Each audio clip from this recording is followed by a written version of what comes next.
자, 우리가 시간에 대해서 이야기할 때 시간, 우리는 세 가지 시간 안에서 살아가죠. 세 가지 시간. 첫째는 뭡니까? 미래라는 시간을 늘 바라보죠. 미래.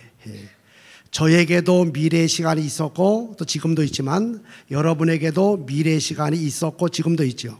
근데 그 미래의 꿈을 가지고 바라보는 미래의 시간은요, 시간이 조금 흐르다 보면 현재라는 이름으로 우리 가운데 찾아오게 되죠. 현재. 그래서 이제 현재의 시간 속에서 현재를 막 누리며 살다 보면 어느 순간 현재는 과거라는 이름으로 우리 뒤로 사라지게 됩니다. 우리는 세 가지의 시간 안에서 늘 살아갑니다. 예외가 하나도 없습니다. 우리 모두에게는 미래가 있죠. 미래. 다가올 미래. 또 우리는 그 미래를 늘 바라보면서 살아가다 보면요, 언제였는지 그 미래가 현실 속으로 들어옵니다. 현재의 시간을 살아가요. 현재를 막 살다 보니까 어느 날 현재의 시간들이 저 과거라는 이름으로 저 뒤로 사라지게 되죠. 어거스틴은 시간을 이렇게 말했어요. 미래는 기대라는 형태로 우리 가운데로 오고 있고, 기대입니다. 현재는 직관의 형태로 내가 날마다 그 속에서 누리며 살아가고 있고, 과거는 기억이라는 형태로 우리 뒤로 간다, 이렇게 말했어요. 우리는 세 가지 시간. 그러면 이런 세 가지 시간 속에서 살아가는 우리들을 향한 하나님 아버지의 마음이 뭘까? 여러분, 최고가 되는 걸까요? 최고? 저 정상에 우뚝 서는 겁니까? 아니면 최상의 삶을 살아가는 겁니까? 아니면 성공하는 겁니까? 아니면 아주 유명 인사가 되는 겁니까? 이런 단어들을 가지고 성경을 찾아봤더니 아니었습니다. 과거, 현재, 미래라는 세 가지 시간 속에서 살아가는 우리들을 향한 하나님 아버지의 마음은 최고가 아닙니다. 최상도 아닙니다. 성공도 아닙니다. 정상도 아닙니다. 바로 최선의 삶을 살아가는 거죠. 비록 최고가 아니더라도 최선의 삶을 살아간 사람을 향해서 잘했다, 참 잘했다 칭찬하시는 하나님 아버지. 저 높은 곳에 우뚝 서 있지 않더라도 정말 주어진 삶의 시간들 속에서 최선의 삶을 살았던 사람을 향해서 그래 착하다, 너 정말 잘 살았다 라고 칭찬하신 하나님 바로 우리들을 향해서 최선의 삶을 원하시죠. 그러면 성경을 보면 주어진 세 가지의 시간마다 날마다 최선의 삶을 살아간 사람들의 이야기가 성경에 쫙 깔려 있는데, 저는 그 중에서 한 사람, 바로 사도 바울을 같이 나누길 원해요. 사도 바울은요, 주어진 세 가지의 시간 속에서 정말 최선의 삶을 살아간 사람인데, 먼저 그는 자신의 과거의 시간을 돌아보면서 디모데후서 4장 7절에서 이렇게 고백합니다. 같이 읽어보겠습니다. 시작.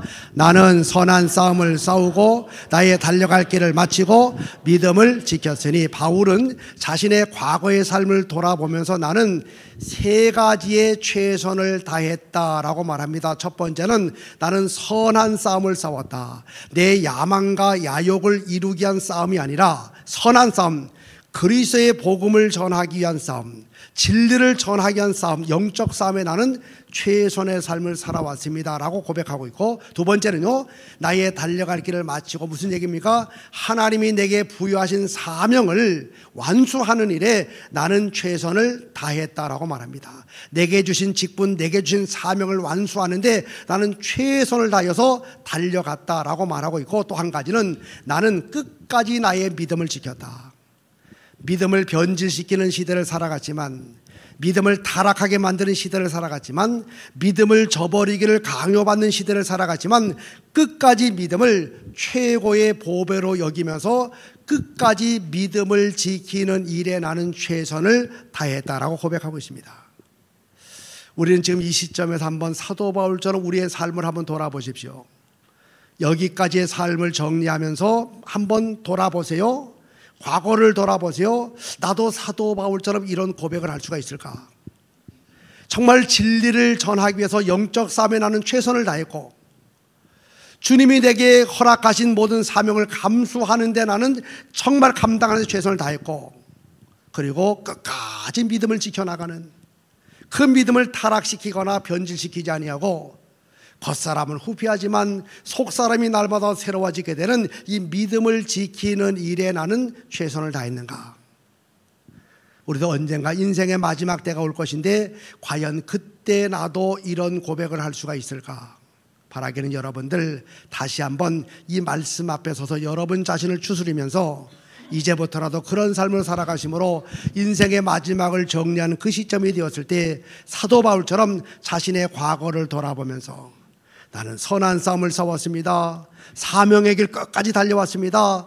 겉사람은 후패해졌지만 속사람의 믿음은 끝까지 지키며 살아왔습니다 라고 고백할 수 있는 여러분들 되시기를 주의 이름으로 간절히 축원합니다. 두 번째, 바울은요 자신의 현재의 시간을 바라보면서 이렇게 말합니다. 6절 같이 읽어보죠. 전제와 같이 내가 벌써 부어지고 나의 떠날 시각이 가까웠도다. 바울은요 로마의 감옥 안에서 맞이한 현재의 시간 속에서 그는 전제라는 단어를 쓰고 있는데, 전제가 뭐냐면 제사에서 마지막으로 붓는 포도주를 가리켜서 전제라고 말해요. 전제. 제사를 드릴 때, 제물을 드릴 때 마지막으로 거기에 붓는 포도주를 가리켜서 전제라고 말해요. 전제. 바울은 그 차디찬 감옥에서 현재의 시간을 맞이했습니다. 현재 자신이 할 수 있는, 자신이 뭔가 액션을 취할 수 있는 현재의 시간 속에서 자신은 뭐가 되기를 원했는가 하면 마지막으로 주님의 영광을 위해서 마지막으로 부어지는 포도주가 되기를 원했습니다. 여러분 레위기 8장을 보면 제사장 위임식이 나와요. 제사장 위임식. 모세가 아론과 그의 아들들을 데려다가 제사장으로 세우는, 제사장으로 성별하고 세우는 위임식이 나옵니다. 8장 6절에 보니까 모세가 아론과 그의 아들들을 데려다가 물로 그들을 씻기고라고 말합니다. 제사장 성별식, 제사장으로 위임할 때 여기 데려다가 히브리어로 히크리브라고 하는 말인데 이 말의 뜻은 뭐냐면 제물입니다. 제물. 그러니까 제사장이 누구냐? 구약의 제사장은요 하나님께 드려진 제물, 이게 제사장의 제사장. 구약에는 레위 족속 중에서 특별한 사람들만 제사장이 되었습니다. 특별한 사람들만 하나님께 드려진 제물이 되었어요. 그런데 신약의 시대로 넘어오면서 범위가 확대됩니다. 오늘 우리들은 누군가 베드로전서 2장 9절 같이 읽어보죠. 너희는 택하신 족속이요 왕같은, 오늘 우리들을 가리켜서 왕같은 제사장들이다 라고 말해요. 오늘 우리는 누굽니까? 바로 하나님이 세우신 왕같은 제사장이 우리가. 그럼 우리는 누구냐? 하나님께 드려진 시크리브, 바로 하나님께 드려진 제물입니다. 제물. 구약의 시대는 아론과 그의 아들들만 제물이었어요. 하나님께 드려진. 신약으로 넘어오면서 우리는 왕같은 제사장이 되었습니다. 우리 모두는 다 제사와 관계에서 하나님께 드려진 제물이에요. 제물. 한번 외쳐봅니다. 나는 하나님께 드려진 제물입니다. 시작. 여러분 제물과 제사, 이 관계를 한번 보겠어요. 제물과 제사와 바울의 삶. 바울은 다메섹 도상에서 예수님을 만나게 되었을 때 자신을 하나님 앞에 번제로 드려, 번제, 통째로 그냥 하나님께 다 드립니다. 자신의 모든 걸 다 하나님을 위해서 통째로 드려요. 통째로요. 번제는요 짐승을 잡아서 각을 뜨고 모두 통째로 불살라 드리는 제사가 번제예요. 바울은 예수를 만난 다음에 자신은 없습니다. 오직 내 안에 사시는 분 예수, 자신을 통째로 번제로 드렸죠. 그 이후에 사도 바울의 삶은요 날마다 소제의 삶을 살아요. 소제. 소제는 제사 중에서 곡식을 드리는 제사가 소제입니다. 곡식을 드리되 으깨어 가지고 고운 가루로 만들어서 드려지는 제사가 소제예요.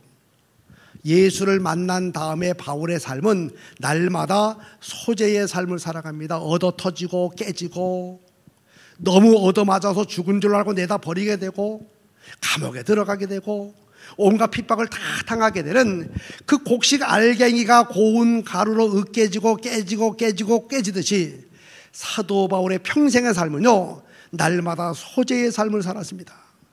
그러다가 로마 감옥에까지 왔어요. 이제 죽을 날이 임박하게 되었습니다. 여러분 이 정도 살았으면 참 잘 사는 거 아닙니까? 주님 만났을 때 자신을 통째로 번제로 드리고 이후에 사도 바울의 살아보면 모든 영광은 하나님이 다 받으시고 자신은 멸시천대만 받고 소재의 삶을 살아갑니다. 으깨지고 깨지고 아픔과 고통 가운데 살아가죠. 이 정도 살아서면 참 잘 살았는데 바울은 감옥 안에서 맞이한 현재의 시간 속에서 자신은 뭐가 되기를 원했는가? 바로 전제, 마지막으로 하나님 앞에 부어짐으로 하나님의 영광을 드러내는, 향기를 드러내는 바로 십자가의 길, 바로 제물이 되기를 원했습니다. 얼마나 멋집니까? 평생을 주님의 영광 위에 살았는데 나는 간 곳 없고 오직 주님만 있는 그 삶을 살았고, 부귀 영화는 다 어디론가 사라지고 날마다 얻어 터지고 감옥에 들어가고 깨지고 이런 삶을 살았는데, 그 차디찬 감옥 안에서 그 마지막 순간만이라도 좀 편하게 그렇게 보내야 되는데, 바울은 그 마지막 숨이 떨어지는 그 순간까지 나는 전제가 되길 원합니다. 주님 앞에 마지막으로 부어지는 포도주가 되기를 원합니다. 주님의 영광을 위해서 살아가기를 원합니다. 이게 바로 사도 바울의 삶입니다. 바울은 그야말로 주어진 현재 시간들 속에서 날마다 최선의 삶을 살았죠. 우리도 과연 그럴 수가 있을까? 한 가지 남은 시간이죠. 미래의 시간. 이제 바울에게 얼마가 된지 모르지만 현재로부터 마지막 숨이 떨어지게 되는 미래의 시간이 그에게 주어졌습니다. 그때 바울은 미래의 시간을 향해서 이런 고백을 합니다. 4장 8절 시작. 이제후로는 나를 위하여 의의 면류관이 예비되었으므로 주 곧 의로우신 재판장이 그날에 내게 주실 것이며 내게만 아니라 주의 나타나심을 사모하는 모든 자에게 도니라. 바울은 이제 남아있는 미래의 시간 속에서 뭘 해야 되는가 하면 재판을 받아야 재판. 누구 앞에 서야 되느냐? 불의한 재판장 네로 앞에 서야 돼요. 바울은 이제 잠시 후에 이미 바울은 예비 심사를 통해서 이미 참수형, 목을 쳐서 사람을 죽이는 참수형이 이미 예고가 되어 있습니다. 로마 시민권을 가지고 있었기 때문에 십자가의 그 처형은 명했지만 목을 쳐서 죽이는 참수형은 이미 예고가 되어 있습니다.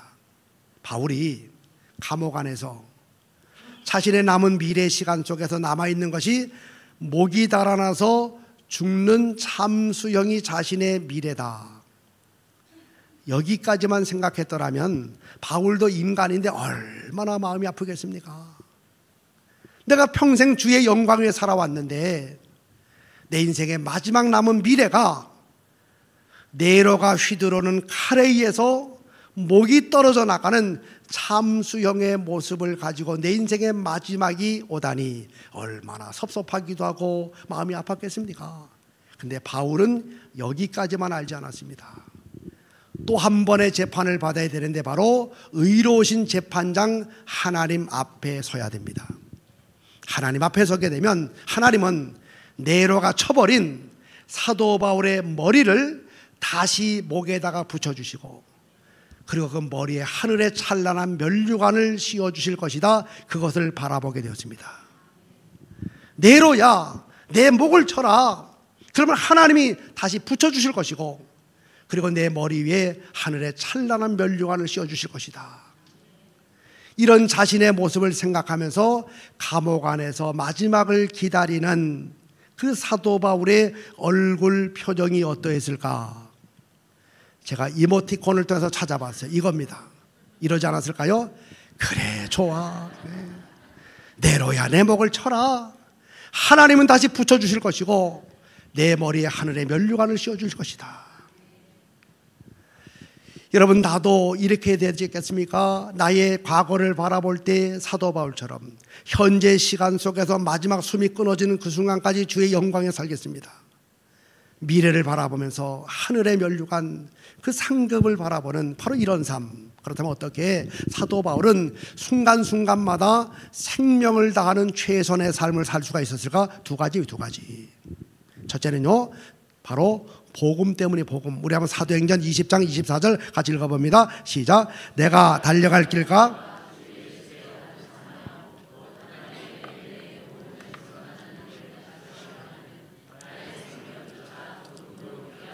여러분, 사도 바울은 왜 순간마다 최선의 삶을 살았느냐? 그가 붙들고 있는 복음 때문에. 복음, 바로 복음에 대한 확신. 그런 복음 때문에 예수를 믿었죠.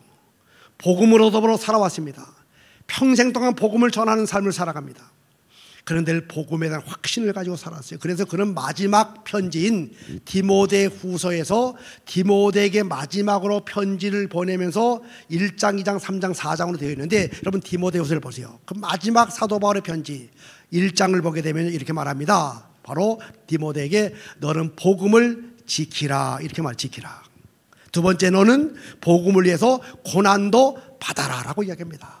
세 번째 3장에 보니까 너는 복음 안에 계속 머물러 있어라, 복음을 떠나지 말아라 라고 권면하고 있습니다. 4장에 보니까 너는 복음을 만민에게 전파하라라고 말하고 있어요.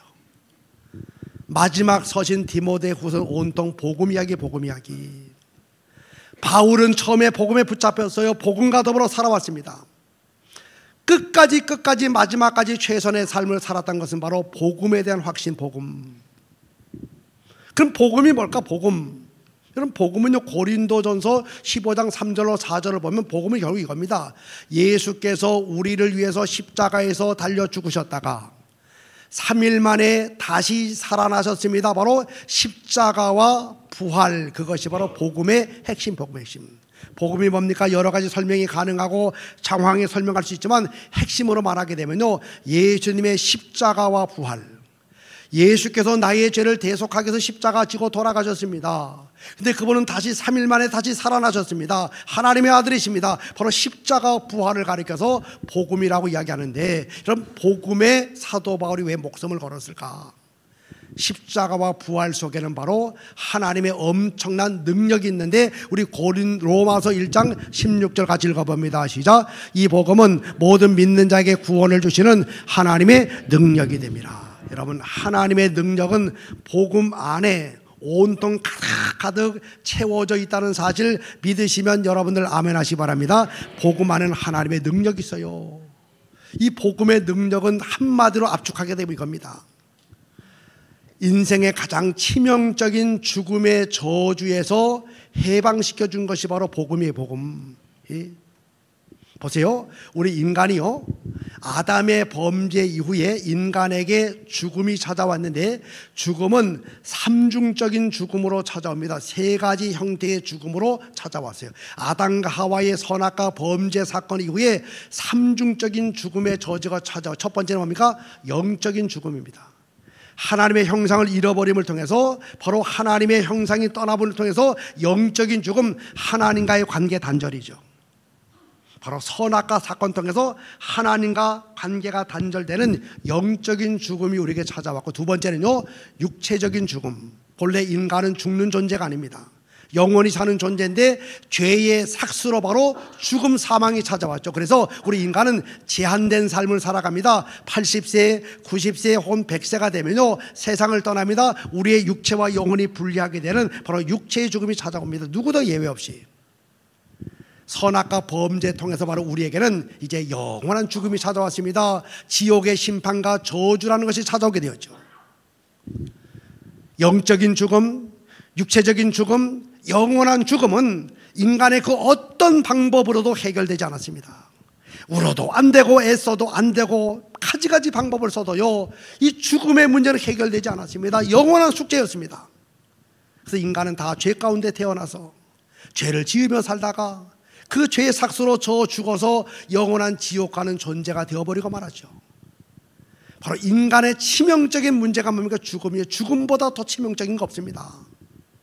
그런데 바로 이 인간의 치명적인 죽음이요, 복음, 십자가와 부활을 통해서 완전하게 해결이 됩니다. 바로 십자가와 부활을 통해서 어떤 일이 벌어지게 됩니까?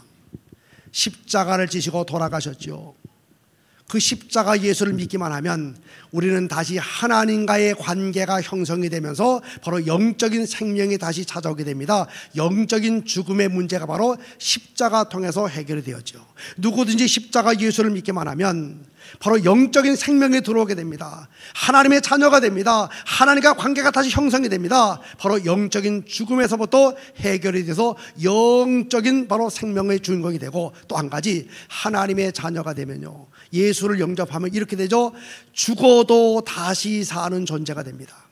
육체의 죽음이 찾아도 다시 살게 됩니다. 바로 육체의 부활 둘째 열매가 되죠. 바로 육체의 부활을 경험하게 되고, 그래서 육적인 죽음의 문제가 해결되죠. 나는 부활이요 생명이, 나를 믿는 자는 죽어도 살겠고. 여러분, 우리는 죽어도 죽는 게 아닙니다. 죽어도 다시 사는 부활의 둘째 열매가 된다는 사실 믿으시면 아멘 하시기 바랍니다. 또 예수를 믿고 하나님의 자녀가 되면요, 우리는 영생하는 하나님의 나라에서 영원한 삶을 살게 되니 바로 영원한 죽음의 문제도 다 깨끗하게 해결되었어요.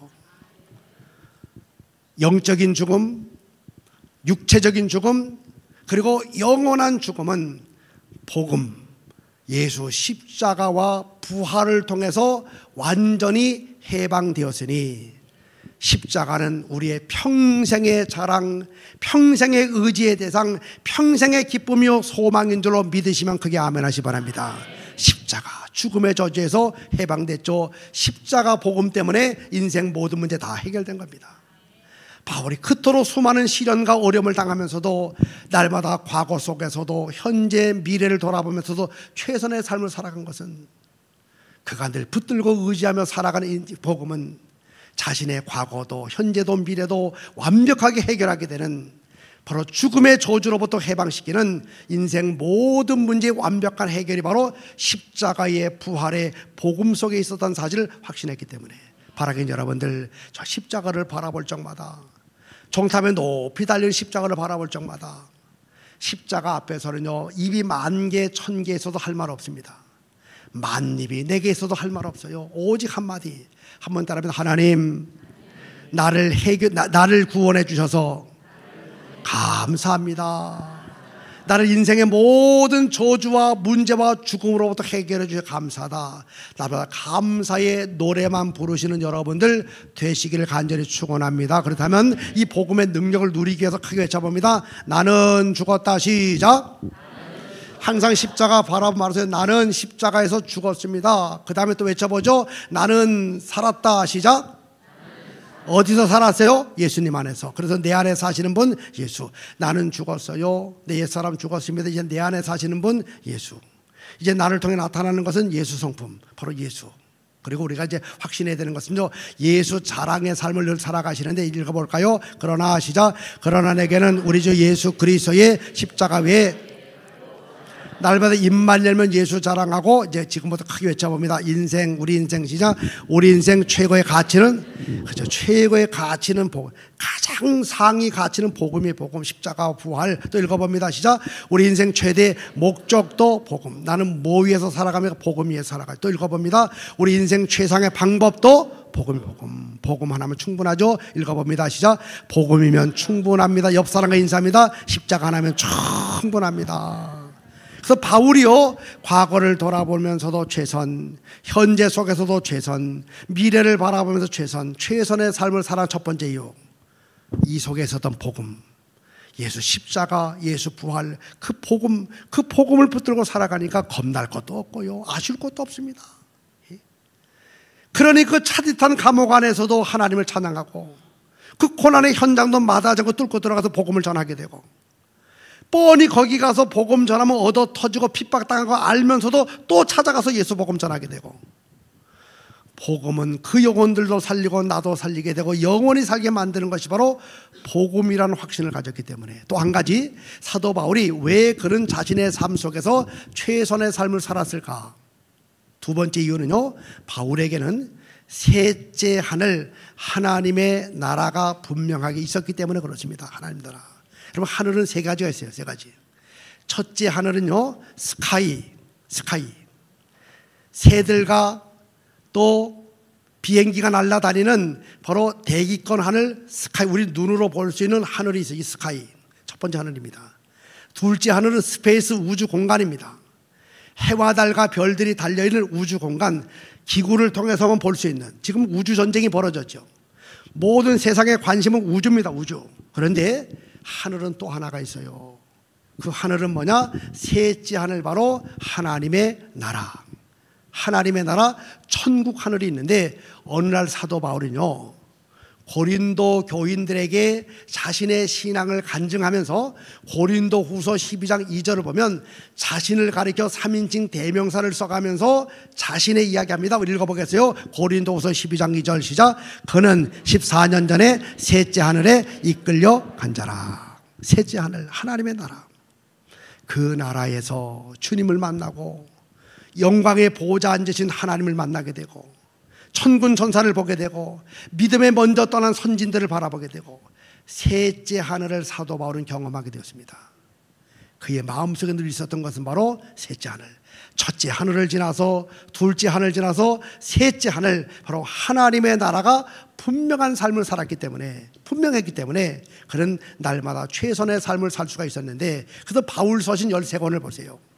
수많은 지역을 다니고 수많은 주제를 이야기했지만 그의 마지막 그의 주제는요, 바로 하나님의 나라, 셋째 하늘, 셋째 하늘. 그의 마지막은요, 하나님의 나라를 바라보게 됩니다. 그래서 바울의 마지막 고백이죠. 아까 봤던 거죠. 4장 8절 우리 한번 같이 읽어보겠습니다. 시작. 이제후로는 나를 위하여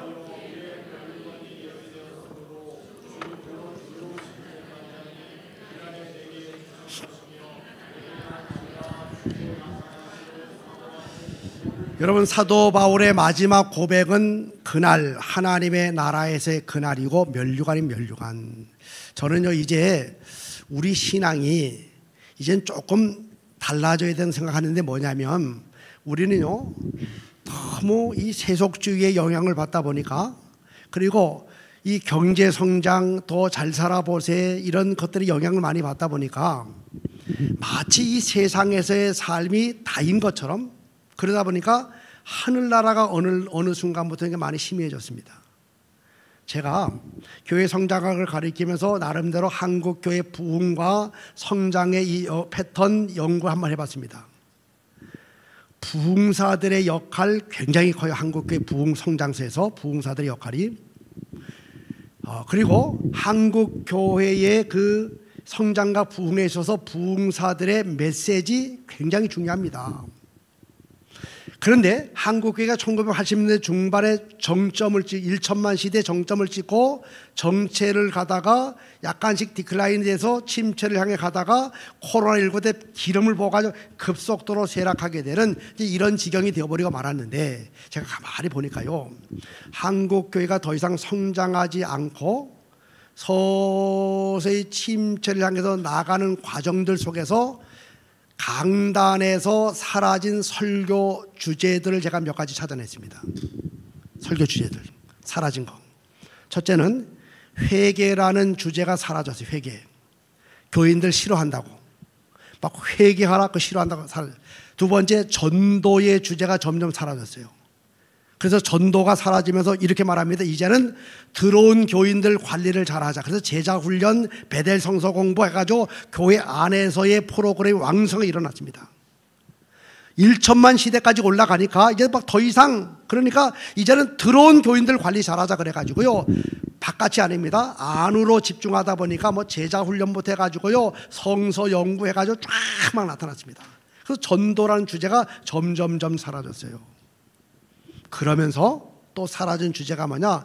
천국과 지옥에 대한 설교가 사라졌습니다. 지옥에 대한 설교가 사라지니까 내 자식이 예수를 안 믿어도 전도 안 해요. 천당에 대한 설교가 사라지게 되니까 사람들은 천당을 바라보는 대신 저 분당을 바라요. 분당을. 분당으로 가자. 천당 바로 밑에 분당이니까. 그래서 어떻게 하면 더 많은 돈을 벌까? 어떻게 하면 더 높아지게 될까? 어떻게 하면 더 많은 땅을 소유하게 될까? 그러면서 설교 주제가요, 그냥 세상에서의 경영 매니지먼트 막 들어와가지고 인간관계, 뭐 경영, 뭐 이런 게 막 들어왔습니다. 뭐 성공의 7단계 해가지고요, 이런 게 막 세상에 이런 게 막 들어왔습니다. 그러면서 사람들의 마음속에서 점점 희미해진 것이 뭐냐? 하늘나라의 하늘나라. 하늘나라에 대한 소망, 하늘나라에 대한 그것이 사라졌어요.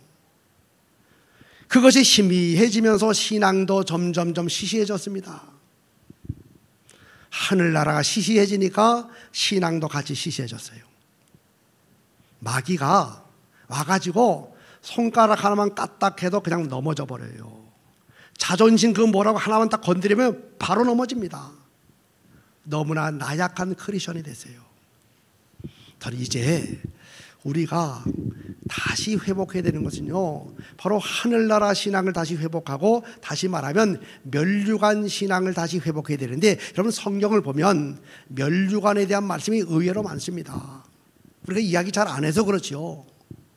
성경에 나오는 면류관 몇 가지 말씀드리면요, 첫 번째는 성경에 이런 자랑의 면류관이 있습니다. 우리 한번 데살로니가서 2장 19절 같이 읽어볼까요? 우리의 소망이나 기쁨이나 자랑의 면류관이 무엇이냐? 그가 강림하실 때 우리 주 예수 앞에.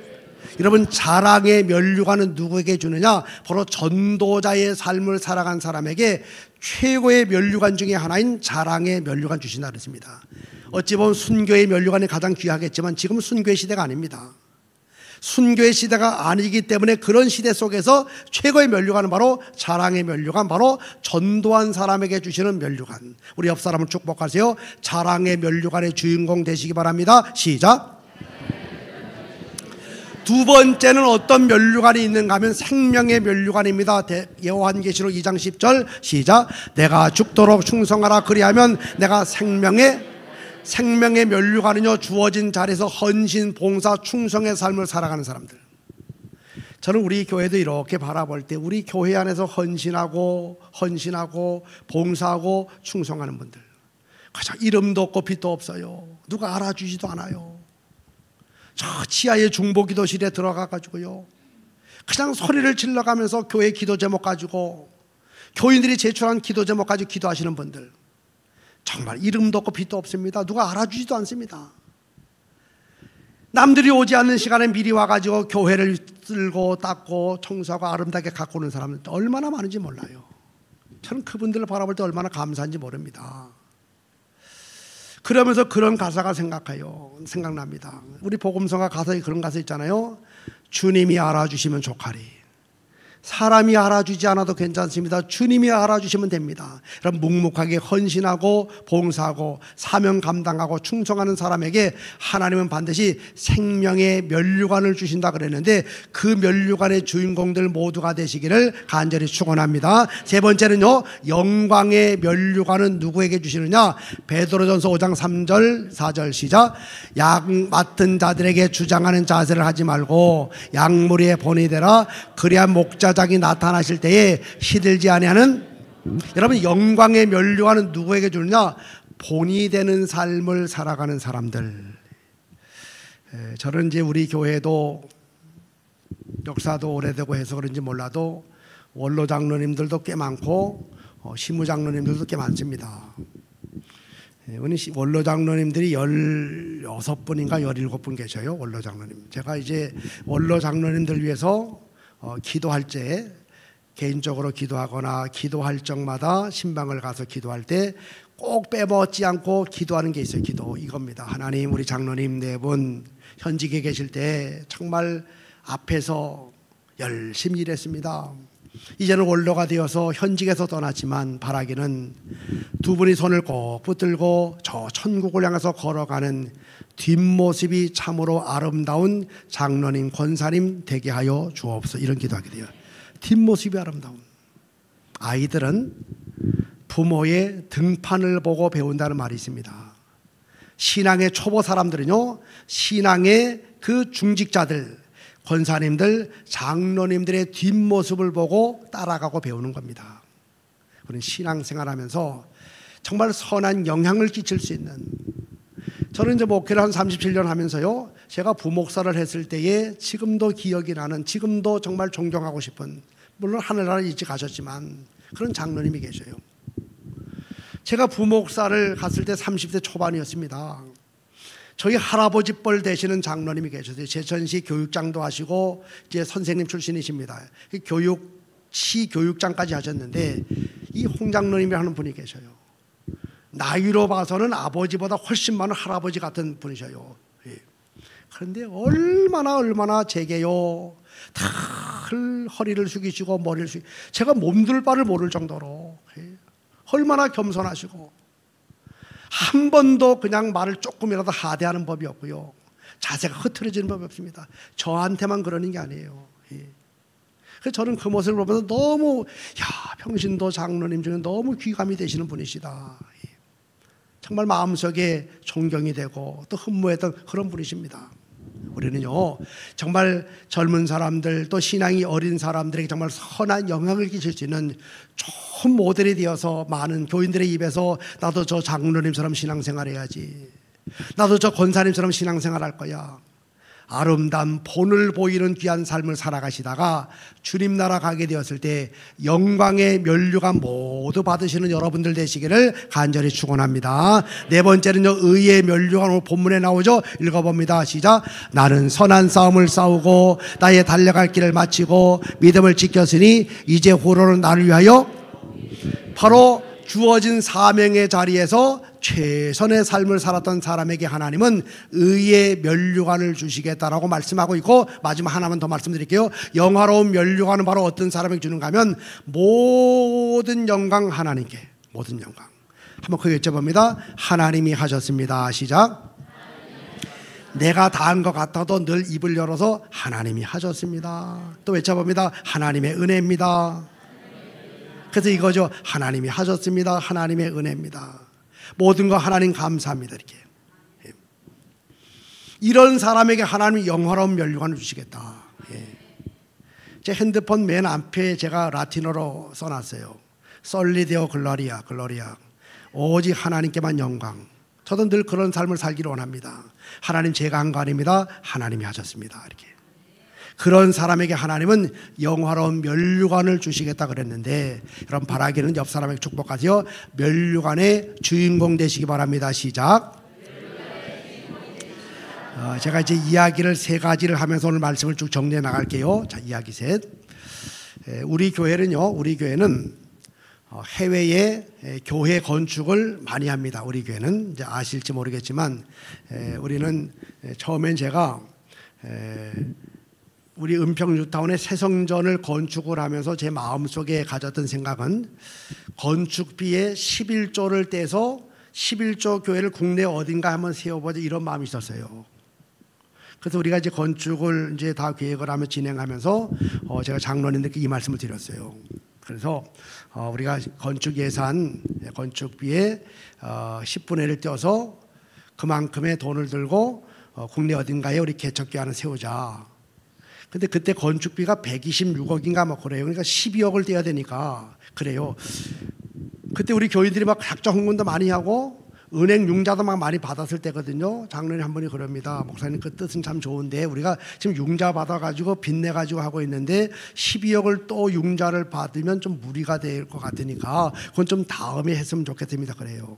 그래서 또 뭐 의견이 또 그렇고 해서 돈이 남아도는 것도 아니고 모자라니까, 그러던 중에 이제 제가 우리 교회에 3333 프로젝트라는 걸 선포했어요. 이렇게 새성전 지을 때 그게 뭐냐면 3,000명의 예배 공동체, 300명의 헌신된 전도자, 해외에 30개 해외 진관교회 건축 해외, 그리고 3대 세우기, 기독교 문화, 기독교 가정 다음 세대에서 333 프로젝트. 그래서 교인들이 그랬어요. 우리 해외에 진관이라는 이름으로 30개 교회를 세웁시다 그랬어요. 근데 교인들이 꿈쩍도 안 해요. 왜냐, 그때까지 우리 교회는요, 전도라는 말은 주로 썼지만 선교라는 말은 거의 안 썼대요. 이렇게 더는 해외 선교라는 말은 거의 안 썼답니다. 그냥 전도. 근데 해외 선교도 아니고 해외에다가 교회를 30개 짓다 그러니까 기가 차가지고 누구도 호응 안 해요. 그래서 이제 건축 예산 중에서 우리가 1억 7천만 원을 떼어가지고 우크라이나의 제1번째 교회에서 첫 번째 이제 건축비에서 이제 1억 7천만 원 떼서 우크라이나 동유럽 비전센터를 줬어요. 이렇게요. 그리고 조금이 지났더니만 한 권사님이 찾아와가지고 그분 때문에 두 번째 교회가 필리핀에 세워졌어요. 세 번째 어떤 장로님이 찾아왔어요. 그래서 멕시코에 세 번째 교회 세웠어요. 네 번째 청년들이 찾아왔어요. 청년들이 막 모금을 해가지고 케냐 소코보라 진강교회를 세우게 됐어요. 네 번째. 근데 이게 거의 1년에 하나, 뭐 2년에 3개, 요 정도 이렇게 해요. 그러니까 뒤엄뒤엄 됐습니다. 그러다가 7번째가 넘어가고 8번째가 넘어가면서 막 들뿐처럼 번져나가요. 들뿐처럼. 우리 교회는요, 교회를 짓는 경우도 있지만 지금 81번째 81개 교회를 세웠는데 그중에 거의 90%는요 다 개인이 세워서 개원이에요. 그래서 어느 장로님 가정이 어디에 교회를 세우고 어느 집사님 가정이 어디 교회를 세우고 이렇게 했습니다. 우리는 원칙이 몇 가지 있습니다. 첫 번째, 이름을 진관이라는 이름을 넣자. 진관. 왜냐하면 이겁니다. 처음에 제가 이제 왔어요. 우리 교회 왔더니 우리 교회 진관교회. 진관동에 있으니까 진관교회 당연히 생각했어요. 조금 지나다 보니까 우리 동네 바로 옆에 바로 그 동네 그 한켠에 진관사가 그래서 우리 동네 이름이 진관사 때문에 세워졌대요. 진관사. 그러니까 진관사가 한 1000년 된 절인데 그 진관사 때문에 진관내동, 진관외동이 생겨지면서 우리 그 동네 교회가 세워졌으니까 진관교회가 된 거예요. 제가 와서 6개월도 안 돼서 새성정 윤평 유탄에 건축을 하니까 제가 이제 기획위원회, 임원회, 당회를 거쳐가지고 우리 교회 이름을 바꾸기로 했어요. 이 절에서부터 왔다는 게 좀 별로 그래가지고. 그래서 다 만장일치로 교회 이름을 바꾸기라고 이제 공모를 하기로 했어요. 당회 때까지 해가지고. 그런데 원로 장로님들이 찾아왔어요. 저를 그 다음 주에 종이에다 딱 써가지고 왔어요. 제목이 뭐냐? 교회 명칭 변경 결사 반대. 결사라는 말이 아주 소름이 끼쳐. 소름이. 결사가 뭔지 아세요? 죽음을 각오하고 반대. 죽음을. 그래서 그러면서 그 몇 가지 적어놔. 진관교회는 우리의 역사입니다. 진관교회 못 바꾸면 그래서 죽어도 안 된대. 죽어도 원로 장로님들이. 그래서 그 다음 주에 기획위원회를 소집을 했어요. 그래서 원로 장로 얘기를 했어요. 여기 보니까 결사, 이 무시무시한 표현을 쓰면서 안 된다고 한다고 지금 큰일 났다 그랬어요. 그랬더니 한 장로님이 그랬어요. 목사님, 이제 목사님 오신 지 얼마 되지도 않았는데 이거 교회 이름 바꾸는 것 때문에 교회가 분란이 생기면 목사님 목회 어려움이 생겨지니까 그냥 잠깐 보류하셨다가 그 원로 장로님들 다 돌아가신 다음에 바꾸시 돌아가신 다음에 지금도 다 살아계세요. 지금도 다. 그러다가 어느 날 이제 제가 진관이라는 그 진관사, 진관동 한문을 제가 쓰기를 좋아하니까 진관동 한문 쓰는데 글쎄 깜짝 놀랐어요. 진짜가 나루터진이에요. 나루터진. 우리 동네는 강도 없고 내과도 없는데 나루터진이에요. 관은 너구롤 관자. 그때 제가 퍼뜨기는 머리를 가지고 재해석을 했어요. 재해석 이렇게 했습니다. 너구롤 관자, 그리스도의 너그러운 사랑의 복음, 나루터진. 그 복음을 세상에 실어 나르는 나루터, 포트, 항구, 브릿지. 그래서 그때부터 우리 교회 별명이 뭐냐? 영어로 브릿지 처지, 브릿지 처지. 그래서 진관은 곧 브릿지예요. 그러니까 진관의 의미는 바로 브릿지, 다리입니다, 다리. 그래서 우리가 해외에다 교회를 세울 적마다 진관이라는 이름을 넣는 건 다른 게 아닙니다. 우리가 다리가 되어서 여기에 와서 교회를 세웠습니다. 여러분들 교회도 부엌에서 또 다리가 되어 다른 곳에 가서 교회를 세우고 이런 의미로 해외에 진관교회 계속 세웁니다. 그러니까 우리가 브릿지 처치, 하나님과 세상 사이의 다리 역할.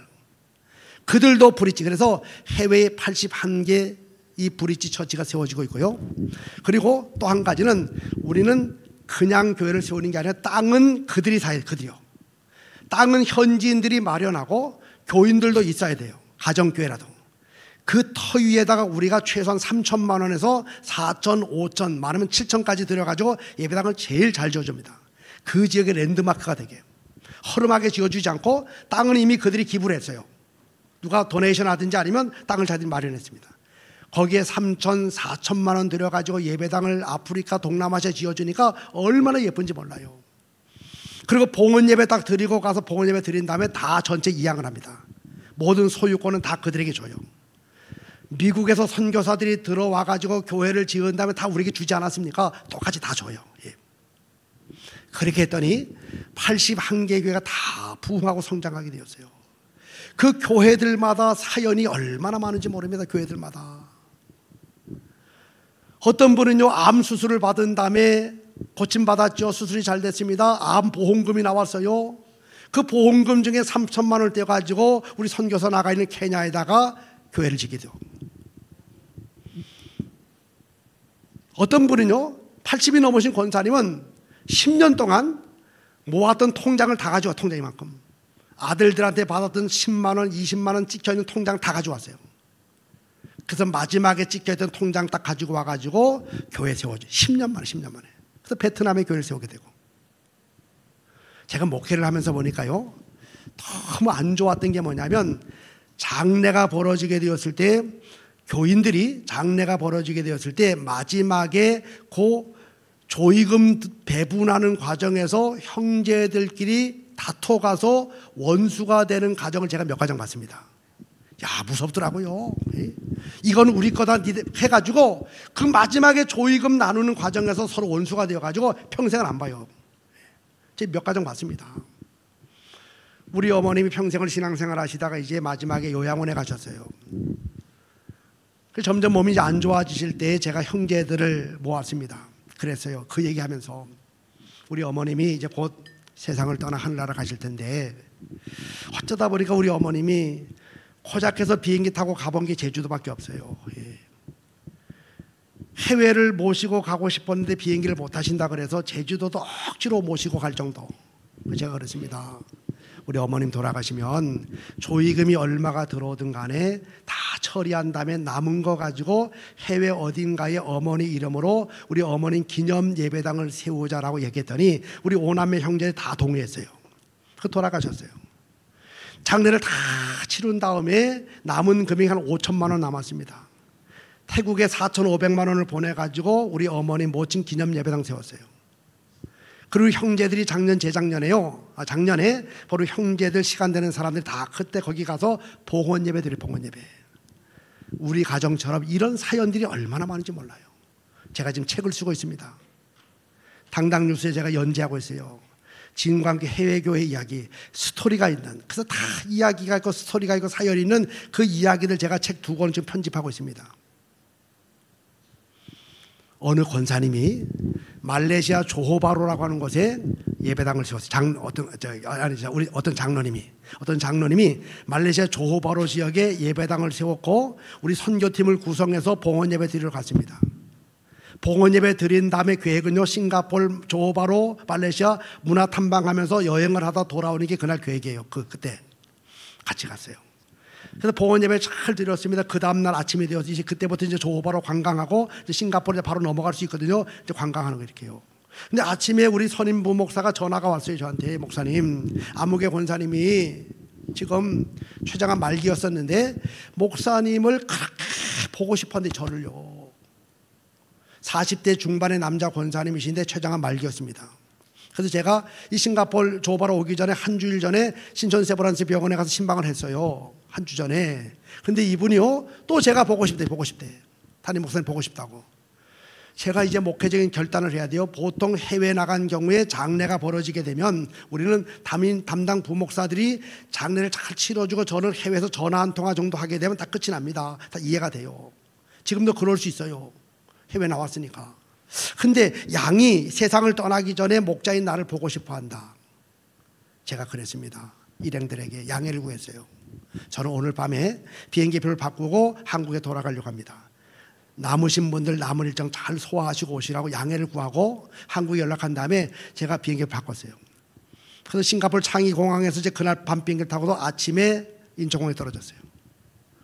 자, 연락하라 그랬습니다. 그리고 이제 미리 대기하고 있던 차를 타고 신촌 세브란스 병원 갔어요. 아침에 그 집사님이 막 달려나와요. 저를 맞이합니다. 이렇게 말해요. 목사님 오신다는 소식 듣고 우리 내외가 너무 기뻐가지고 밤새도록 이야기했는데 글쎄 지난 새벽 3시경에 남편이 점점 정신이 가물가물하더니만 혼수 상태 지금 정신이 없대요. 의식이 없대요. 그래서 1인실 병실에 들어가더니 그 형들, 남자 형들 둘이 왔어요. 아침 일찍. 그 권사님이 이렇게 누워있는데 의식이 없어요. 의식이. 제가 발치에 이렇게 가서 서성하다가 앉아가지고 그랬습니다. 권사님, 천국 가기 전에 천국에 대한 이야기 좀 많이 나누려고 왔는데 몹시 아쉬워가지고 어떻게 합니까? 어쨌든 앉아가지고요, 성경책을 펼쳐서 요한계시록에 나오는 그 새 하늘과 새 땅, 하늘나라에 대한 이야기를 쭉 읽었어요. 권사님 먼저 가 계시면 우리 다 나중에 뒤따라갈 겁니다. 그때 만나자고. 그리고 이제 마지막 임종 기도를 제가 했습니다. 그리고 일어났어요. 그리고 이제 문 쪽으로 이렇게 걸어가는데 발걸음이 떨어지지 않습니다. 가다 다시 돌아왔어요. 이제 머리맡에 서서 제가 그랬어요. 서가지고 우리 다시 한번 잠깐 찬양하자고. 그래서 4주를 가까이 하게 하면 그 찬양했습니다. 전생에 가는 길 험하지만 숨질 때 되도록 늘 찬송하면서 그 찬송을 부른 다음에 제가 마지막으로 그분을 위해 가지고 마지막 임종기도 다시 한번 하자 그랬어요. 그래서 제가 서서 임종기도를 했습니다. 기도가 끝이 났어요. 그랬더니 그 부인 집사가 이렇게 말해요. 목사님이 기도하시는 동안에 자기는 눈을 뜨고 자기 남편의 얼굴을 쳐다봤대요. 그랬더니 제가 기도할 때 자기 남편이 3번에 걸쳐서 환하게 웃더니 3번. 제게 물어봐요. 목사님 이게 무슨 뜻이죠? 목사가 해야 될 사명 중에 하나가 뭐냐? 해석을 잘해, 해석을. 우리 성경을 해석하는 사람 아닙니까? 꿈도 잘 해석해야 되고 그것도 해석 잘해야 돼요. 그래서 제가 그랬어요. 아마 내 생각에는 첫 번째 웃음은 사도행전에 보면 스데반이 돌에 맞아 순교를 당하는 그 장면이 있지 않습니까? 그 고통 중에 있었을 때 그의 믿음의 눈이 열려져서 하늘을 바라보게 되고 보좌에서 서 계신 예수님을 바라보게 되었을 때 너무 좋아서 그의 얼굴이 천사의 얼굴처럼 된 것처럼 아마 우리 권사님 이 순간 조금 전에 믿음의 눈이 다 열려지게 되면서 하늘나라 바라보면서 너무 좋아가지고 환하게 웃었을 겁니다. 첫 번째. 두 번째, 담임 목사가 그 바쁜 선교 일정에도 불구하고 그 일정 다 캔슬하고 다 돌아와가지고 자기 만나러 와준 게 너무 고마워가지고 아마 저보고 환하게 웃었을 겁니다. 해석은 자유니까 어쨌든 간에 세 번째 해석, 이제 이 세상을 떠나기 전에 사랑하는 아내와 어린 2 자녀들과 또 믿음의 교우들을 바라보면서 손을 흔들면서 환하게 웃으면서 우리 다시 천국에서 만나자 아마 송별의 마지막 인사로 환하게 웃었을 겁니다 라고 해석을 했어요. 그리고 그 부인에게 이야기했습니다. 제가 이제 갈 텐데 혹시라도 어떤 일이 바로 연락 달라고.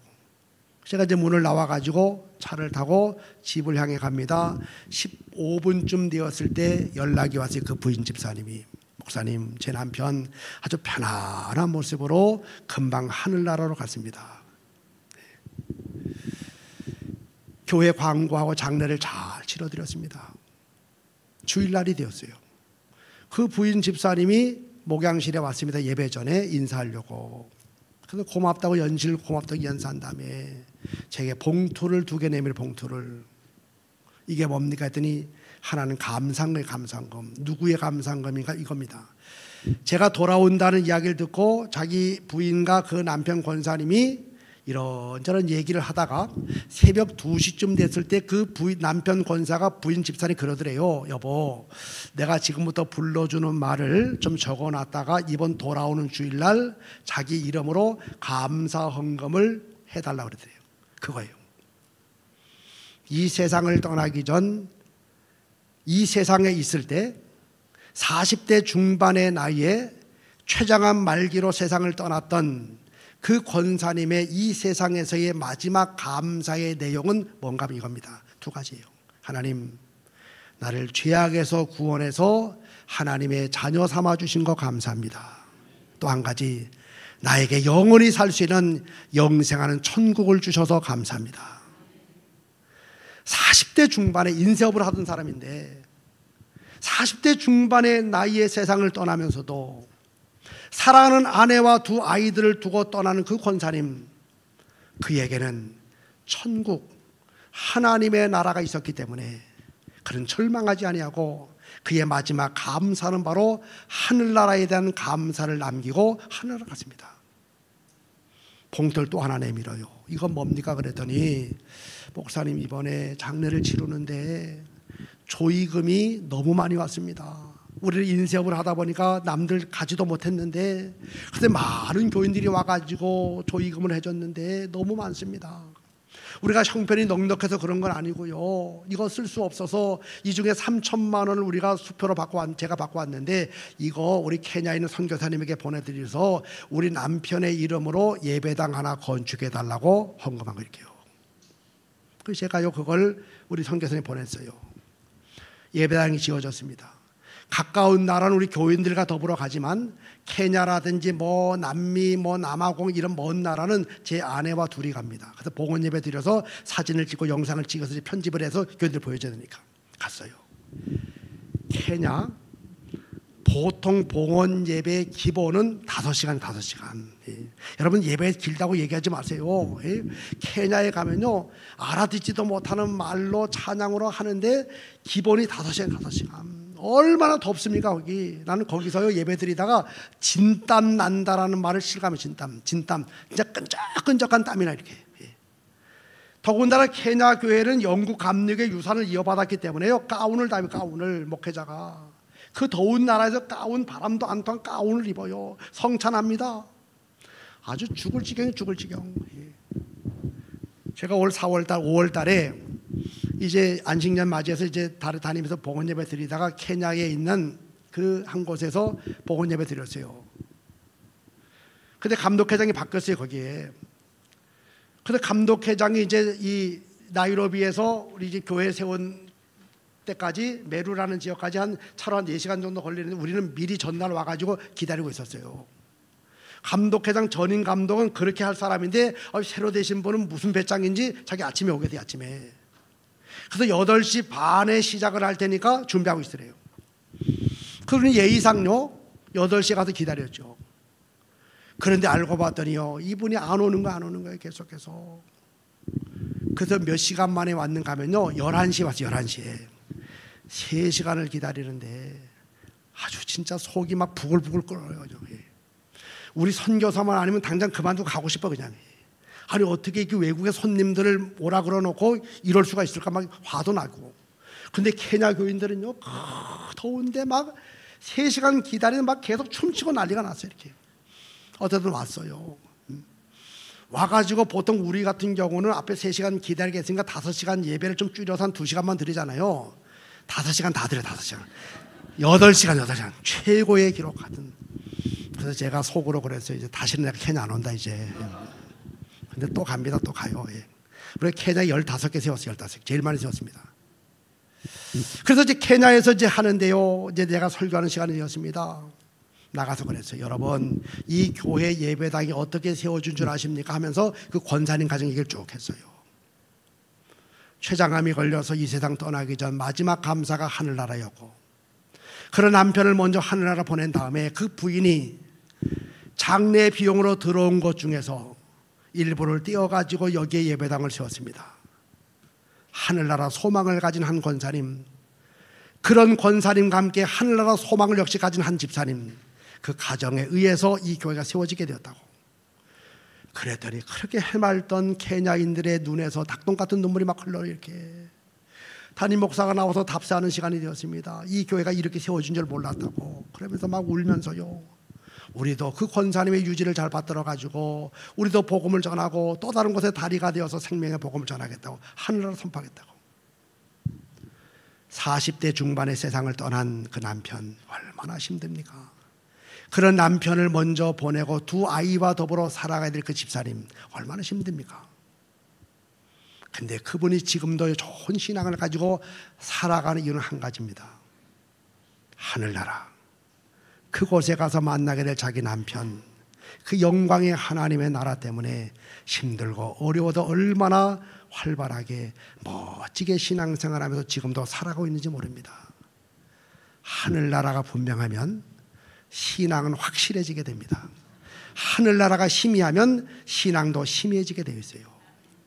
하늘나라가 시시하게 여겨지니까 신앙생활 자체가 시시해지는 겁니다. 건강한 신앙, 굳센 신앙 가지기 위해서는 우리 다시 하늘나라 바라보게 되고 면류관 신앙 다시 갖게 되시기를 주의 이름으로 간절히 축원합니다. 또 2번째 이야기는 이겁니다. 자, 미국 켄터키주의 오웬스보르라고 하는 도시에서 목회하는 제스 무디 목사 이야기 짧게 들려드릴게요. 어느 날 이 목사님이 어느 젊은 남자 교인이 찾아와서 이렇게 말하면, 목사님, 제 아내가 어느 날 몸에 이상이 있어가지고 병원에 가서 검사했는데 말기암이랍니다. 이제 의사가 얼마 못 산다고 이야기합니다. 저도 너무 큰 충격이고 당황스럽고 제 아내도 몹시 힘들어하고 있습니다. 그러니까 목사님, 제 아내 좀 찾아가셔서 신방 좀 해주시고 위로 좀 해주십시오라고 이야기했어요. 그래서 목사님도 참 마음이 그냥 철렁 내려앉지요. 그 젊은 그 집사님이 이제 막 한 40, 30 이런 젊은 집사님이 말기암에 걸려서 얼마 살지 못해서 세상 떠난다니까. 그래서 병원에 갔어요. 갔더니 그 집사님이요, 그 목사님 맞이하면서 이렇게 말해요. 목사님, 성경에 천년이 하루 같고 하루가 천년 같다는 그 말씀이 있지요? 이렇게 물어봐요. 그래서 목사님이 있습니다 그랬어요. 근데 그 부인이 그렇게 말하면 집사님이, 그래서 목사님 제가 한번 생각해 봤습니다. 하루가 천년 같다. 그러면 하늘나라에서의 한 시간은 세상에서 한 40년, 41년, 42년쯤 돼요. 나눠보니까. 하늘나라에서 한 시간은 세상에서 이 세상 40년 이렇게 되는데, 저는 이제 곧 세상을 떠날 텐데, 하늘나라 갈 텐데, 저는 세상을 떠나게 되면 하늘나라에서 있다가 우리 자녀들 만날 텐데, 내가 떠난 다음에 우리 아이들은 40년은 더 살겠죠? 아니, 제 남편은 한 40년 더 살겠죠? 세상에서의 40년은 하늘나라에서 한 시간인데, 저는 나중에 우리 남편을 하늘나라에서 만나면 이렇게 말할 겁니다. 여보, 한 시간 동안 뭐 했어? 이렇게 물어볼 거라고. 내가 세상을 떠난다면 우리 아이들은 80년은 더 살겠죠? 난 나중에 우리 아이들 천국에서 만나면 이렇게 말할 겁니다. 얘들아, 2시간 동안 뭐 했니? 너희들 보고 싶어서 엄마가 너무 힘들었어. 극한 고통 속에 있었지만 하나님의 나라가 분명했기 때문에 40년을 1시간으로 이야기하고 80년을 2시간으로 이야기하면서 기쁨 가운데, 소망 가운데 하나님 나라에 들어간 바로 집사님의 이야기. 시시한 신앙 가지지 않았던 이유는 한 가지입니다. 그에게 하나님의 나라가 있었기 때문에. 제 얘기하겠습니다. 제가요, 오늘 낮에도 말씀드렸죠. 우리 가정에서 3대째 신앙의 사람으로 태어났습니다. 제가 신앙생활 하면서 신학교 갈 때 제가 처음 신학교 입학을 했습니다. 목사도 제가 처음 됐습니다. 우리 가정에. 우리 가정에는 장로님도 계시지 않았습니다.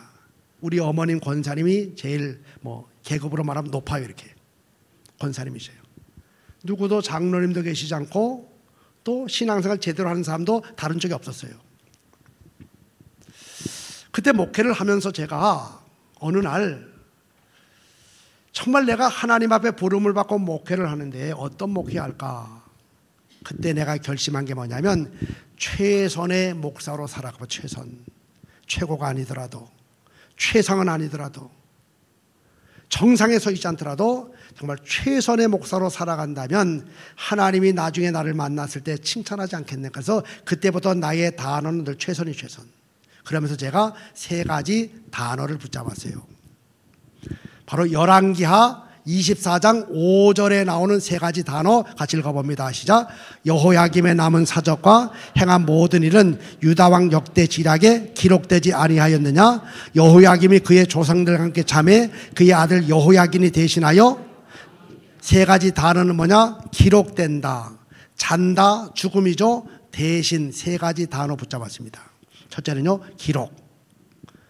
여호야김의 남은 사적과 행한 모든 일은 유다왕 역대 지략에 기록되지 않았느냐. 기록이라는 단어는 뭐죠? 평가입니다. 평가. 기록된다, 평가받는 거예요. 3가지 평가죠. 첫째는요, 자평. 내가 나 자신을 평가하는 겁니다. 후한 점수 줄 수 있죠. 상당히 주관적이기 때문에 나는 나에게 100점 줄 수도 있고 90점 줄 수도 있어요. 2번째 평가는요, 다른 사람의 평가, 교회의 평가, 다른 사람의 평가는 상당히 객관적인 평가이기 때문에 나는 내게 100점을 줘도 다른 사람들은 내게 50점 줄 수 있고 60점 줄 수 있습니다. 상당히 정확한 평가입니다. 객관적인 평가예요. 그런데 이 평가는 여기서 끝나지 않습니다. 마지막 하나의 평가는, 하나님의 평가는 절대적인 평가입니다. 어떤 것하고 견주로 절대적인 평가, 이게 가장 정확해요. 저는 알고 있어요. 이 땅을 살다가 목회를 하고 이 세상에 사명이 맞춰지고 숨이 끊어지게 되면 나는 하나님 앞에 서야 됩니다. 그때 하나님은 저를 향해서 평가하셔야 평가. 저는 이런 말 듣고 싶어요. 이 목사야, 너 정말 최선을 다했구나. 정말 너 최선을 다했구나. 그리고 저를 껴안아주시고 제 머리에 면류관을 씌워주시는 그 모습을 상상하게 됩니다. 그러니 어찌 오늘을 살아가면서 최선의 삶을 살지 않을 수가 있겠습니까? 내가 행한 그 모든 것들은 다 하나님이 기억하시고 하나님이 기록하시고 나는 하나님의 심판대의 평가 앞에 서야 되는데, 그때 잘했다 칭찬받는 사람 되기 위해서 주어진 삶의 자리에서 저는 오늘도 어제도 내일도 끊임없이 최선의 삶을 살 수밖에 없는 겁니다. 하늘나라 면류관이 내 앞에 늘 있기 때문에. 두 번째 단어는요, 바로 대신. 바로 여호야김이 죽은 다음에 여호야긴이 대신하여 왕이 되었다. 저는요, 목회를 하다가 이런 교인들을 만나요. 정말 열심히 교회에서 헌신 봉사하는데 어느 날 시험에 사람이 시험에 들면 제일 먼저 나타나는 현상이 뭐냐면요, 행하던 사역을 팽개쳐요. 그래서 열심히 헌신 봉사하다가 시험에 빠지면 하던 일을 그만둡니다. 그래서 팽개치는데 개중에 이런 말하는 사람도 있어요. 내가 그동안 우리 교회에서 10수년 동안 이 엄청나게 중요한 일을 내가 감당했는데 나 이제 앞으로 기분 나빠서 이거 안 해. 여기서 끝내야 되는데 뭐라 그런가 하면 이렇게 말해요. 앞으로 내가 이거 안 하면 우리 교회 돌아가는지 내가 똑똑히 지켜보겠다고. 나는 그런 분들에게 꼭 하고 싶은 말이 있어요. 예수님 말씀입니다. 예수님 말씀하셨어요. 사람이 소리를 쳐야 되는데 사람이 소리치지 아니하면 하나님 돌들을 통해서도 소리치게 만들겠다 그랬습니다. 하나님은요, 쓰실 사람이 너무 많아요. 너무. 하나님은 쓰실 사람이 너무 많은데, 근데 하나님이 그 일을 내게 맡겨주셨다. 저는 늘 이런 마음을 가지고 그 일을 받습니다. 한번 따라해 보세요. 하나님, 크게 하나님 써주셔서 감사합니다. 저는 늘 그런 마음을 가지고 받아요. 나보다 똑똑한 사람, 잘난 사람, 능력 있는 사람 많은데 나에게 그 일을 맡겨주셔요. 하나님의 일은 공짜가 없습니다. 다 상급과 면류관을 이어지거든요. 나에게 상급 주시고 면류관 주시고 상을 주시려고 이 귀한 일을 맡겨주셨고, 맡겨주신 다음에 감당할 힘도 능력도 주시거든요. 얼마나 감사합니까? 저는 어떤 일을 맡을 때마다 늘 고백하는 게 그겁니다. 한번 크게 외쳐보면 하나님, 크게 합니다. 하나님, 써주셔서 감사합니다. 제가 사실은 작년에 안식년 3달 휴가를 구역회 통해서 받았어요. 감리사님 모시고 이제 구역회를 하면서 제가 이제 안식년 휴가 3달을 이제 받았습니다. 그리고 나서 바로 다음 주에 이철 감독회장님이 저희 교회를 오셨어요. 작년입니다.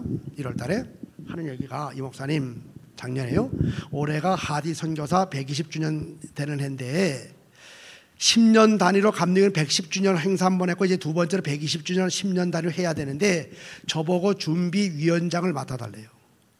제가 그래 바로 거절했어요. 감독님 죄송하지만 제가 올해 안식년 휴가를 받아서 이제 다 예약을 해놨고 다 해놨습니다.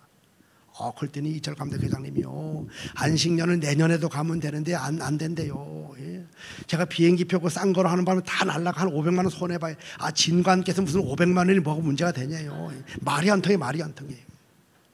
그래서 이 목사님, 그게 10년 단위를 하다 보니까 10년 전에는 저 종교계 최유 목사님이 72학번이니까 그때 했고, 이번에 10년 전에 내가 81학번이니까 이 목사님을 중심으로 하라고 다 결정을 했대요 이미. 통보하라고. 그래서 또 직접 찾아오셔서 그렇게 말씀을 하니까 제가 더 이상 거절할 수 없어가지고 일단은 알았습니다. 그래서 알았습니다. 그런데 이제 제가 뭐 이미 다 스케줄 다 짜놨거든요. 근데 그게 항공권 환불이 안 되는 바람에 호텔 환불이 안 되는 데는 뭐 500이 한 700 정도 손해봐요. 700 정도. 돈도 돈이지만 이거 얼마 만에 얻은 안식년인데 하는 생각이 들어가지고 제가요 본부를 찾아갔어요. 그래서 감독회장실을 제가 찾아갔습니다.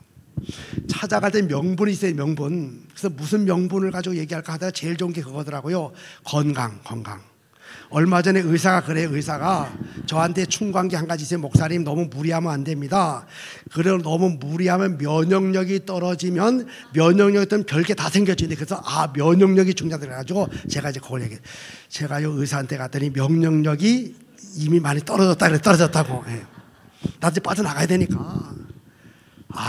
또 이철 감독회장님 이 충청남도 출신 아닌가, 충청도 사투리 쓰면서 하나님이 다 지켜주신 하나님이요. 예. 막무가내해요. 그래서 제가 그때 딱 생각났던 게 대신 그래 하나님 이렇게 강권적으로 쓰시겠다고 하시는 것은 얼마나 감사한가 해가지고 제가 속으로 하나님 써주셔서 감사 그래서 제가 받았어요 이렇게. 그래서 그 없는 시간들 막 내가지고 하디 그 성에 엄청난 전국적인 행사니까 그거 감당하려고요 막 돌아다니다가 충남 대천에서 하나콘도에서 전국 사회평신도부 총무협의회가 열려진다는 소식을 듣고 제가 이제 홍보하려고 갔어요. 재정팀장이었던 한석계 최재선 목사님이 운전하고 제가 옆에 딱 타가지고 그래서 다 홍보를 다 부탁을 한 다음에 이제 다시 서해대교를 딱 타고서 올라오다가 시속 100km로 막 달려오는데 앞차들이 이제 바람이 막 부니까 서슬 속도를 줄여요. 그러니까 최재선 목사님도 속도를 딱 줄였어요 이렇게. 근데 뒤따라오던 차가요 옆에 강구경 이게 바다 구경하다가 우리 잘 못 봤어요. 그냥 들이받았어요. 잠시 후에 또 차도가 이 차를 또 받았어요. 삼중 추돌이가 2번 나면서 제가 목이 휘청휘청거려 이렇게. 그래서 그때는 조금 뻐근하다 싶고 해가지고 또 그 다음 날부터 막 주례에다가 뭐가 있어가지고 막 바쁘게 움직이다가 일주일 정도 지나니까 막 이상이 생겼어요. 그래서 병원에 가봤더니만 목 디스크래 목 디스크. 어깨 견갑골하고 목 디스크가 됐다고. 그래가지고 6개월 이상 동안 그 치료받는데요. 비수술 요법으로 치료받는데 6개월 이상 동안 돈도 많이 들어가고 원래는 공상 처리해야 되는데 공상 처리 안 해줘가지고 다 이렇게 해가지고 했어요. 그래서 다 난 줄 알았는데 2주 전, 한 열흘 전, 한 3주 전부터 다시 재발해가지고 제가 지금 많이 불편합니다 이렇게. 근데 저는 이걸 이렇게 생각해요. 하늘나라 상급 받기 전에 훈장이다 훈장. 육신은 어차피 이래든 저래든 썩어 없어질 거 영혼은 하나님 나라의 면류관 상급은 이미 다 쌓여졌고. 저는 늘 그런 생각 가지고 웨슬리 목사님이 남겼던 3마디 여러분 아세요? 임종 직전에 남겨둔 3마디가 있습니다. 첫 번째는 세계는 나의 교구다. 이 다 알고 계시죠? 세계는 나의 교구다. 두 번째는 뭡니까? 하나님이 나와 함께 하시는 최고의 복 있는 거다. 복 있는 사람이 누구냐? 하나님이 함께 하는 사람. 세 번째는 이겁니다. 하나님의 일을 감당할 때 하나님의 일을 감당하는 사람은 죽어서 땅에 묻혀도 그가 감당했던 하나님의 일은 계속해서 이어져 나간다. 이겁니다. 사람은 가도 하나님의 일은 계속하는 거예요. 내가 안 하면 누구를 통해서든 그거 하게 되어 있습니다. 내가 내팽개치죠? 하나님이 중단될 거 아닙니다. 안 됩니다. 중단. 하나님의 일은 또 누군가를 통해서 이어져 나가요. 옆 사람과 인사합니다. 써주실 때 잘합시다. 시작. 네. 여러분 써주실 때 잘 써주실 때 하나님이 안 쓰신다 그러면요 그럼 다른 사람 쓰시면 하나님의 일은 계속 가는 거예요. 나는 쓰임받지 못하니까 상급 면류관 못 받는 겁니다. 저는 그래서 어떤 형태로든 간에 쓰임받고 면류관 받을 때마다 늘 생각하는 것은 야, 또 하늘나라 상급이 쌓이겠구나. 옆 사람 인사합니다. 다시 한번 써주셔서 감사합니다. 시작. 하늘나라 면류관 바로. 그리고 또 한 가지는 바로 잠의 죽음이에요. 죽음. 한 나라의 왕도 죽어요. 보세요. 죽음에 대해서 모르는 것 3가지. 언제 죽을지 모르죠. 어디서 죽을지 몰라요. 어떤 형태로 죽을지 모릅니다. 아는 것 3가지. 한 번은 죽어요. 한 번은. 혼자서 죽어. 혼자서. 아무것도 못 가지고 가고 죽습니다. 한문에서 죽을 사자 뭐 죽을 사자 한일자에 저녁 석자에 비수비자 이렇게. 이게 죽을 사자입니다. 하루 저녁에 날라드는 비수예요. 비수. 환한 대낮에 저기서 비수가 날라들어 이렇게. 그럼 내가 보고 피해요. 이렇게. 죽음의 비수는요 어둠이 어슴불에 깔리는 저녁에 와요. 저녁에. 딱 와요. 올 때까지 모릅니다. 감지하는 순간 이미 늦어버려. 이게 죽음의 죽음. 여러분 우리의 기대 수명이 있고 기대치 예상 뭐 이건 다 기대입니다. 기대. 미래는 내 영역이 아니에요. 현재만 내 선물이지 내 영역이지.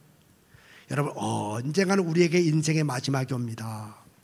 마지막이 오는 순간은 다 하나님 앞에 서야 돼요. 그동안 행한 모든 것들 가지고 하나님 앞에 심판받고 상급받습니다. 우리 교회의 표어는요 이겁니다. 건강한 교회, 행복한 교인이에요. 2024년 사역표는요 엎드려 기도하고 일어나 전도하자입니다. 건강한 교회, 행복한 교회는 4가지로 풀어요. 이렇게 한번 저를 따라해보세요. 예수님 끝까지 잘 믿고, 다시 예수님 끝까지 잘 믿고, 주 안에서 행복하게 살아가고, 예수님 끝까지 잘 믿고 주 안에 행복하게 살아가고 그 다음에 하늘나라 상금 미리미리 쌓아두고, 그렇죠. 하늘나라 상금 미리미리 보내놓고 그 다음에 옆 사람 인사하면 잘 갑시다. 요게 신앙생활. 그러니까 예수 잘 믿고 예수 안에서 행복하게 살아가고 상급과 면류관은 가져갈 수 없으니까 미리미리 쌓아두는 미리미리 헌신, 봉사, 사명 감당 통해서 전도 통해서 미리미리 갖다 쌓아놓고 영광 가운데 하늘나라 입성하자. 예. 여러분 인생의 마지막 언제든지 올 수 있습니다. 그때 하늘나라 가서 상급과 면류관 받는 여러분들 위해서 주어진 삶의 자리들 최선을 다하시는 여러분들 되시기를 간절히 축원합니다. 자, 사도 바울이 생명을 다하는 최선의 삶을 살아가는 이유, 복음된 복음, 십자가 부활. 크게 외칩니다. 복음 때문에, 다시요, 예수님 때문에, 십자가 때문에 여러분 최선의 삶을 살아가시기를 주님의 이름으로 간절히 축원합니다. 십자가 하나면 충분해요. 또 한 가지는 바로 셋째 하늘 하나님의 나라. 이제는 둘째 하늘이 아닙니다. 우리는 셋째 하늘, 셋째. 차원이 달라, 차원이. 우리는 세상은 둘째 하늘에 초점을 맞추고 있죠. 우리는 셋째 하늘. 여러분 믿음의 눈을 열어서 바울이 바라봤던, 수많은 믿음의 선진들이 바라봤던, 또 성경에 기록된 하나님의 나라 면류관 위에 살아가시는, 그래서 오늘 주어진 자리에서 최선의 삶을 살아가시는 여러분들 모두가 되시기를 주님의 이름으로 간절히 축원합니다.